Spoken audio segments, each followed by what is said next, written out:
Hey everyone, welcome to podcast number 14, World War I. We're going to go from 1914 to 1921. We're going to cover neutrality to war, the home front, propaganda, Wilson and the Treaty of Versailles, and the Senate battle over the Treaty of Versailles. So let's get started. Okay? So, as I'm sure we hopefully all remember from world history, United States starts World War I on the sidelines. We're neutral. Basically what we do is we decide to trade with both sides. So we're trading with both the Allies and the Central Powers. Now, as time goes on, we overwhelmingly start to favor the Allies, mainly because the British control the seas and they're able to blockade Germany so effectively that American goods pretty much get to just the British and the French. Okay, and our trade with the Central Powers dwindles. Okay, so we eventually become more committed to the Allies. We borrow them money, we're selling them goods, and some people have suggested this is one of the reasons we go to war, is to protect our investment in the Allies. But at first we do try to trade with both sides, I should say. Okay, but eventually what happens is Germany has to resort to unrestricted submarine warfare. Okay, from their perspective, the British are blockading them. And so the Germans feel like they have to blockade the British back. Now, the Germans don't have the Navy the British do, and so the Germans have to rely on the submarine, which back then was considered to be kind of a dirty or unethical tactic in warfare. And so the Germans begin sinking merchant ships on the way to Great Britain or France in an effort to starve those guys out like they're getting starved out. Okay? Now, when they start doing this, obviously, Americans are going to start getting targeted.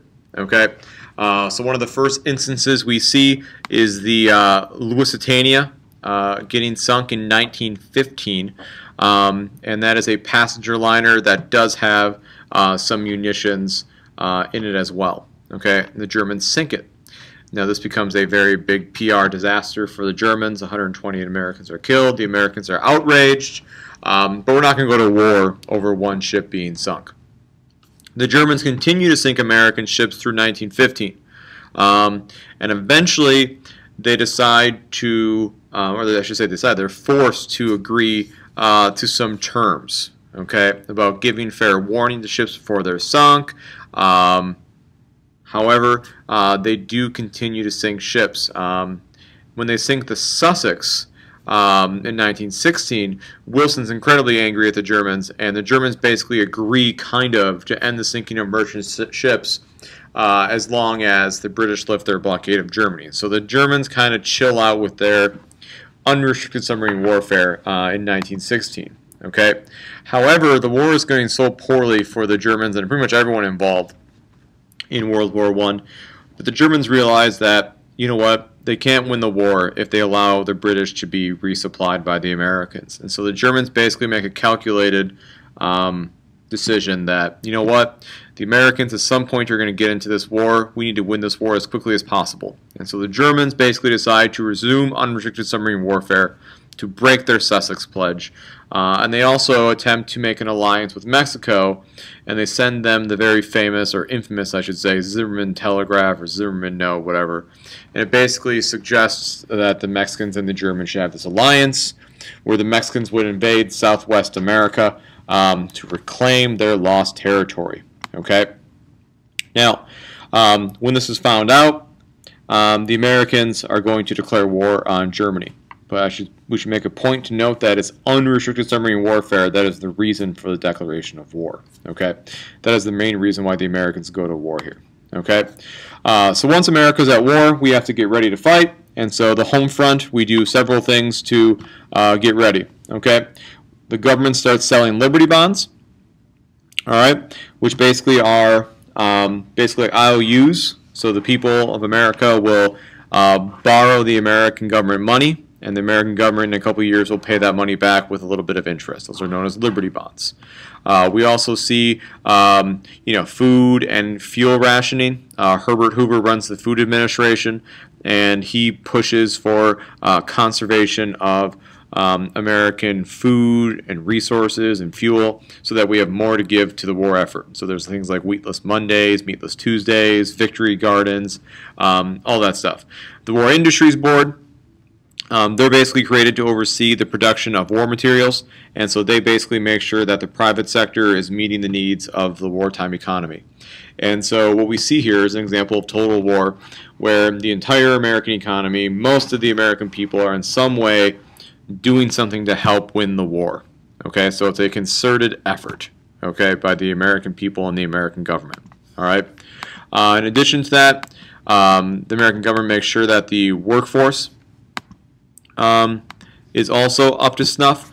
The National War Labor Board is created to make sure that there's no labor disputes going on, because once again, many of these industrial workers are in the midst of trying to gain more rights, more concessions from ownership, and so the labor board is basically created to make sure that war production is not affected by this. And so as a result, what we see happening is that the government basically allows or basically makes sure that these businesses treat the workers in a way that's not going to anger them. And so we see workers getting a lot of gains because of World War I. Better wages, 8-hour work days, more rights to unionize. We also see a great migration taking place with African Americans moving northward to meet the needs of these factories that are working basically 24/7 to meet all these wartime demands. Okay. We also, the government also makes a concerted effort to basically sell the war to the American people, to make sure that the American people support this war effort. So we see the Committee of Public Information get created, led by George Creel, and they're supposed to sell the war to the American people. The agency creates basically an army of 4-minute-men that go around with 4-minute speeches. They try to convince people to support the war effort. There's lots of propaganda posters that are made that I'm sure we've all seen. There's a lot of anti-German sentiment that is pumped up and created to the point where we act really silly. In some places we actually ban German music, the German language, even pretzels, go figure. Also, as usual in American history, civil liberties are reined back during wartime as well. The Espionage and Sedition Acts basically made it illegal to impede the war effort, and around 1,000 people are actually convicted of this law by the end of World War I. The Palmer raids, which happened in the early 20s actually, show once again the, I guess this restriction of civil liberties when 6,000 people suspected of communists are actually arrested and thrown in jail. Okay. America also has to build up their military, because typically throughout American history, before World War II I should say, our military is usually pretty small and pathetic. Okay, so we have to basically institute a draft to pump up our military and then ship them over to France. Okay, World War I in 1917, the situation is pretty dire for both sides. Both sides are exhausted. Russia pulls out in 1917, which gives Germany that one front war that they've been wanting for almost the entire war, which means that they can throw everything they have at that Western Front. Okay, American troops in 1917 start arriving at a pace of around 10,000 troops per day. Americans are using this convoy system to defeat the U-boats, and so the Germans know they don't have much time.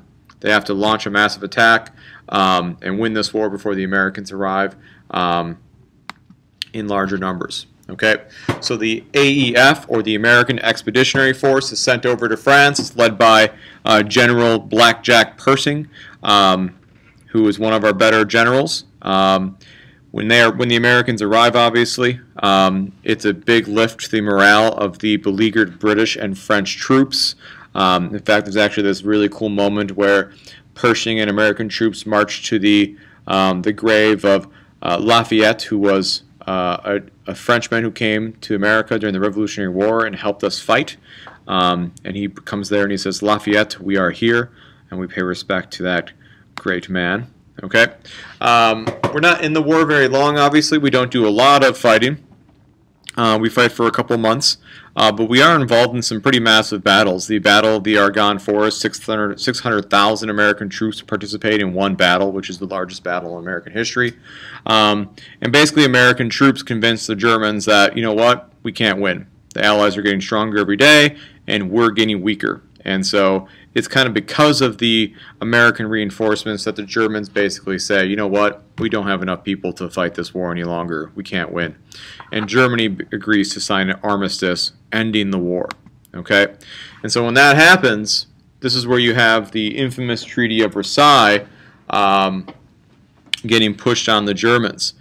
Now, the peace negotiations only included the big four: the British, the French, the Italians, and the U.S. Germany's left out of this, and Russia's left out of this, Russia becoming the Soviet Union. Okay, now the British and the French, they pretty much want some payback. Okay, they want to take it to the Germans, they want to punish Germany, they want to get reparations. I mean, they're angry. Okay, whereas Wilson wants to ensure a future peace. He wants to ensure a peace that will last. Okay, that's his main point of emphasis. He doesn't want to punish Germany. He doesn't want to do any of that. He wants to ensure that something like this never happens again. Okay, which is pretty impressive because he sees, almost like he sees the future and knows that if we don't do these things, we'll just be fighting again in a couple of years. And so it's very impressive that Wilson was, I guess, kind of look into the future and kind of, I guess, maybe predict what was going to happen.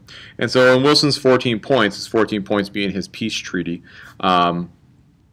he basically wants to see self-determination, meaning that people, they're going to break up all these large empires like the Austro-Hungarian Empire, the Russian Empire, or not the Russian Empire, excuse me, the German Empire, the Ottoman Empire, and you're basically going to give these people the right to form their own little countries. That's why if you look at Europe in 1914, then you look at Europe in 1919, you're going to notice there's a lot more countries there, these smaller countries kind of based on ethnicity. Okay, he's also going to push for decolonization, which obviously is not going to please the British or the French. He's going to look for free navigation of the seas, end to secret treaties, reduction in arms, and most importantly, an international organization known as the League of Nations, which will push for world peace and to ensure that nothing like this happens again. Okay. Unfortunately, though, Wilson's not going to get pretty much any of this. Okay. The only thing that the Europeans are going to agree to are the League of Nations. However, what you should remember is that every treaty that we sign, the Senate has to agree to. And so even though Wilson wants the League of Nations, and even though the Europeans agree to the League of Nations, the American Senate is not going to like this idea of getting ourselves entangled in this foreign alliance. Okay? So Wilson makes a couple errors along the way. Okay? When he goes over to Paris to negotiate this peace, he doesn't bring any Republicans with him, which the Republicans consider a snub. Okay, had he brought over some well-known Republican senators and let them be part of the process, it might have been easier to sell this to the to the U.S. Senate. Okay, and so there's two groups of Republicans that are going to be a thorn in Wilson's side and keep him from passing or getting the Treaty of Versailles signed by the Senate and then joining the League of Nations. Okay, there's 12 Republican senators. These guys are known as the irreconcilables. These are guys that are just against the League of Nations no matter what. They will not agree to it. They're going to vote against it. Okay.